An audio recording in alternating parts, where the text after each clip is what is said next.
All right. Thank you for having me. It's a real pleasure to be here in Riga. I spent like 10 months here working with UAV factory out of Jelgava in 2015, and I only have good memories. So really glad to be back. So who is the luckiest guy in the room? Well, you're looking at it. You're looking at him. I'm lucky because I have had an opportunity to have a very great family, extended family, friends and colleagues professionally around me that really form this strong social and professional support network that has always helped me to get things accomplished. The best opportunities I ever got was from this network. The other was not so good. I'm also lucky because I've been having a privilege and honor to work with such companies that actually have made an impact into the world, that have contributed in ways I never imagined was possible. And I'm going to tell you about them today a little bit more. I'm also lucky because after 1,030 jumps, I'm still alive. And after about 600 flight hours, I'm still here in one piece, although I crashed once, but it was a minor thing, don't tell anyone. This actually broadens your perspective quite a lot when there is 1 minute from certain death. You have to make decisions. I'm also lucky because I have an infinite amount of beer available as an owner of Põhjala Brewery.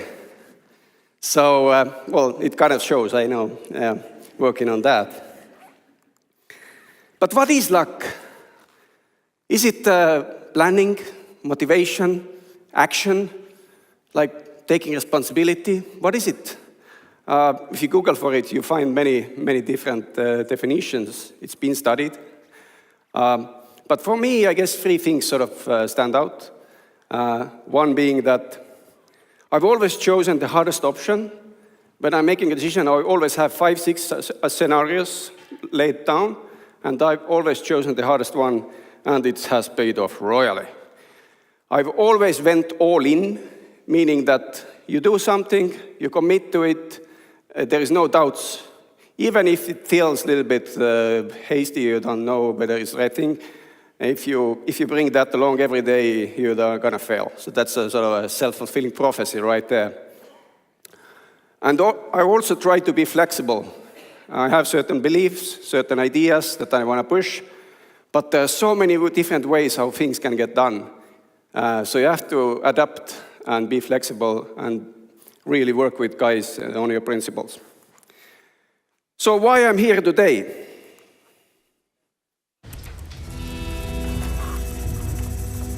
This is Tom.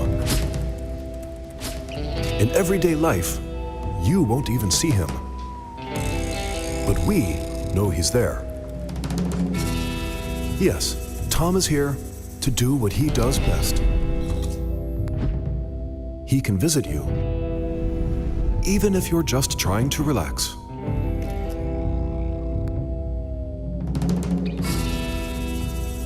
He knows exactly how to take care of you.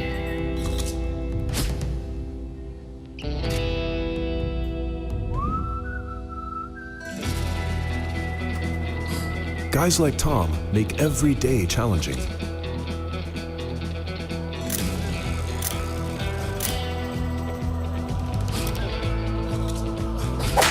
No, not on our watch. Because there's a new Veriff in town. Yeah, you look at him. So we are taking our job very seriously, and that's why we are trying to hire the best people. That's why I'm here, of course. What else? But really quickly, Skype 2005, 100 people, secret office location. In 2 years from the founding of 2003 to 2005, it was sold to eBay.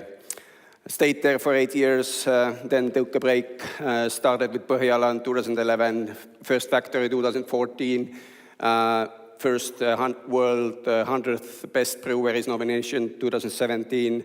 Last year, 57th Best Brewery of the world. And last year, December, new factory and tap room open. Pipedrive, 2015, one tester, 100 people, no automated tests. 3 years later, 60 deployments per day, no manual testing whatsoever. Veriff, 2018, August, basically dropped out of Pipedrive because being completely in the comfort zone already, and took Veriff, 20 people, today 107 people, and continue hiring like crazy. So what are those repeating patterns from these companies that I can distill and give you that I think made these companies successful? The first and the most important one is that the product is actually solving a real problem. So you might ask, what problem the beer solves? Well, it solves the biggest problem. It's one of your senses. It's taste. Because the craft, like a pale lager, tastes like, okay. But Skype, obviously, it solved the problem of communication. People wanted free and rich communication, and back in 2003, world was a little bit different place. And Skype really started to solve that, introducing video in 2006 beginning, so that was a real problem that people had. All those migrant families, etc., talking to each other across the borders for free. Pipedrive, well, Pipedrive was made by sales guys, 2 sales guys, so they actually knew what to do. They invented Kanban-style pipeline management in CRM. Now it's all over the world, everyone copying it, and Pipedrive is suffering actually because of that. Veriff, well, identity, physical identity, we have fraud, online identity, we have a lot of fraud. We have to protect that. We have to enable people to be as secure online as they are in their everyday lives going on with their lives. Now, the culture, product focused. So Skype was made with Skype. It was 2003, 2005, 2006. We chatted the Skype out of Skype, basically. Email was not basically used at all. And back in the days, the chatting wasn't really something you did professionally. But, well, culture was such that we had to use Skype for all the conf calls, all the multi-chats, etc. Now, Põhjala, we make beer that we would like to drink. And we are proud of it. And we know a little bit more about the beer than you do. That's an unfortunate fact. That's why we're going to educate you on the beer and make the best one. So that's a cultural element right there. Pipedrive. Pipedrive is unique because it pushes you to do every day a little bit for the end goal. And if you do that, the results are inevitable. And that's how life is at Pipedrive as well. You do a little bit every day, and at the end of the quarter, results are there. Product loyalty is one thing I see is not discussed enough. And if you have that product loyalty, Skype is a good example again. We had tons of reorgs, lots of layoffs. We had outages. We had acquisitions, free acquisitions while I was there. So many changes, and the core team still stick together because they were loyal to the product. They knew how important it was back in the days, and you basically ignored everything else and just continued to do a job.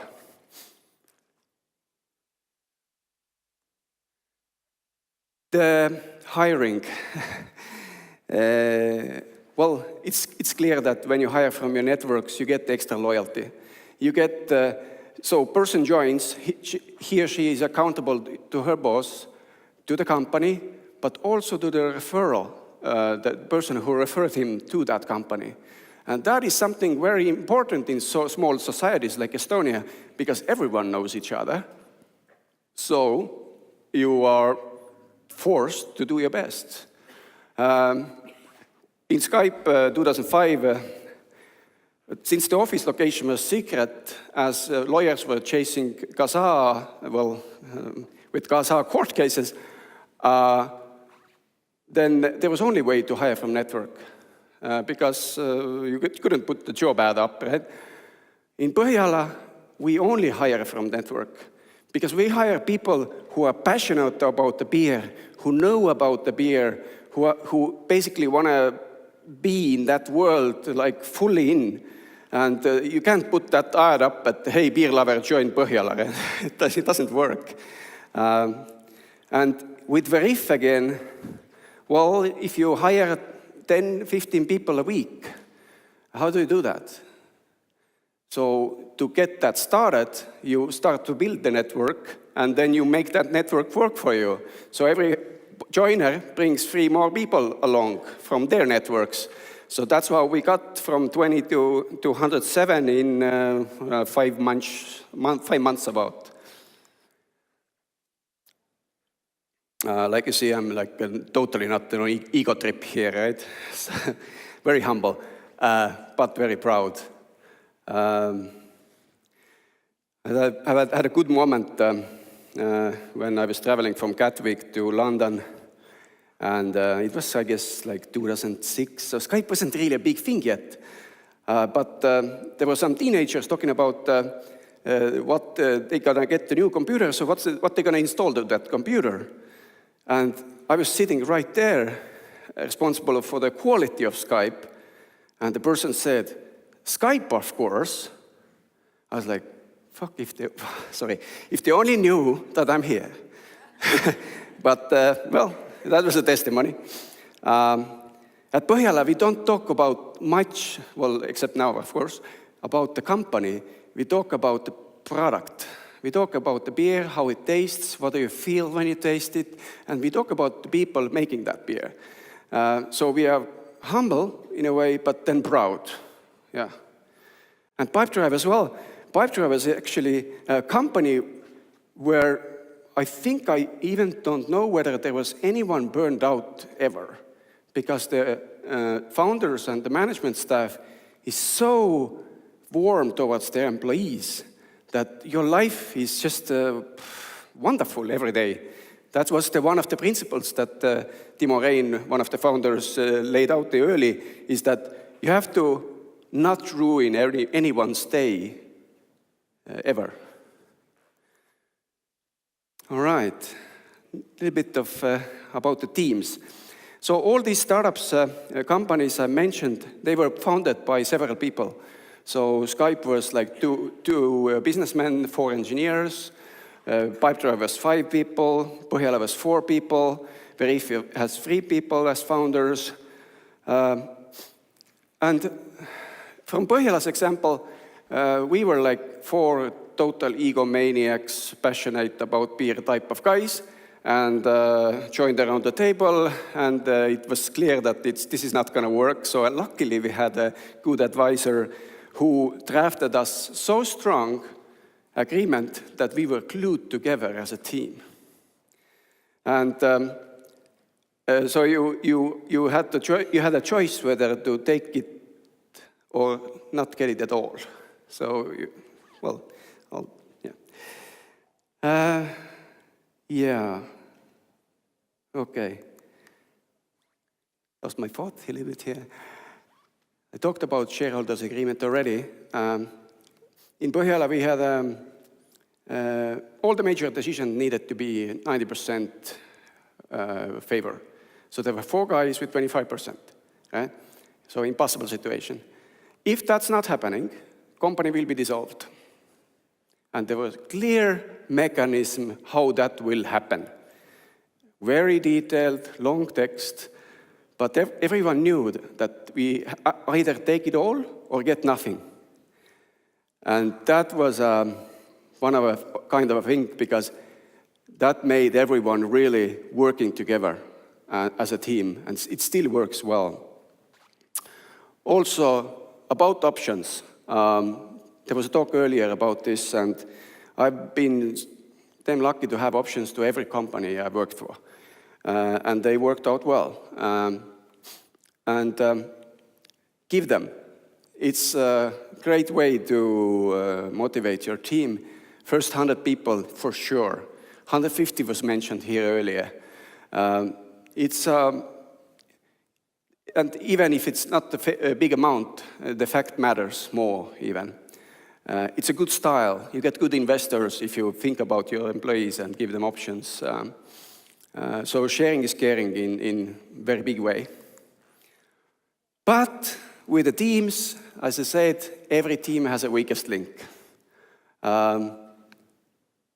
The Põhjala's case was interesting because we started as 4 guys, and one guy just stopped contributing. And he couldn't even communicate. And we never actually found out the reason, but then we realized that it might be actually something like this was actually his thing. He's not able to do that. So since this was also regulated in the stock shareholders agreement, then basically he had to sell 15% of his shares to other shareholders. Because when the contribution dispute arises, then the person, victim, gets 10%, and that's it. Everyone agreed to that in the beginning. All right, so that was it. If I have to finish now, I would say that start together, because it matters. You have lots of different skills in the team. Make sure that you're prepared for the worst as a team, and work on the product that changes the world. Thank you.